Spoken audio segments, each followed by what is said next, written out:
तर कडधान्यामध्ये आज बोलूया उडीद. उडीद हे एक खूप चांगलं कडधान्य आहे. उडदाचे उडदाच्या डाळीमध्ये उडदाची तुलना ही मांसाहाराशी केली जाते. जे लोक मांसाहार करत नाही त्यांना उडीद अतिशय उपयोगी आहे. तर उडदाची डाळ ही अख्खे उडीद हे काळ्या रंगाचे असतात. त्याची डाळ पांढरी किंवा पांढरी साल काढलेली असते आणि काळ्या रंगाची पण डाळ असते. उडदाची डाळ चिकट आणि पौष्टिक आहे.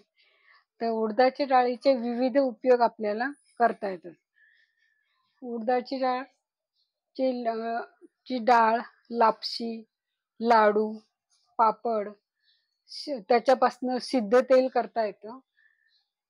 उडीद हे गोड रसाचे, स्निग्ध, उष्ण आणि मेदवर्धक आहे. उडदाच्या डाळीने वजन वाढते. दुधामध्ये लापशी करून खाता येते. ज्यांना शारीरिक श्रम, ओझी वाहणे अशी भरपूर कामे असतात अशांनी जेवणामध्ये उडदाच्या डाळीचा वापर अवश्य करावा. पापड, आमटी, उसळ, डाळ या स्वरूपात उडदाची डाळ वापरता येते. उडदाची डाळ पाण्यात वाटून लेप करून पांढरे डाग, चाई या विकारामध्ये उपयोगी करते. असं कडधान्यामध्ये हुलगे, सोयाबीन बरोबर उडीद डाळ ही सुद्धा आहारात असावी. उडीद डाळ ही आपल्यासाठी खूप महत्वाची आहे. उडदाच्या डाळीची ही माहिती आणि उडदाच्या डाळीचे विविध प्रकार आपल्याला करता येतात.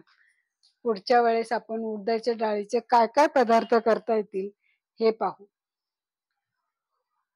तर मग आज ही माहिती उडदाच्या डाळीची सांगितलेली आहे. पुढच्या वेळेस आपण उडदाच्या डाळीचे आपल्याला काय काय उपयोग करता येतील आणि काय काय चांगले पदार्थ करता येतील ते पाहू.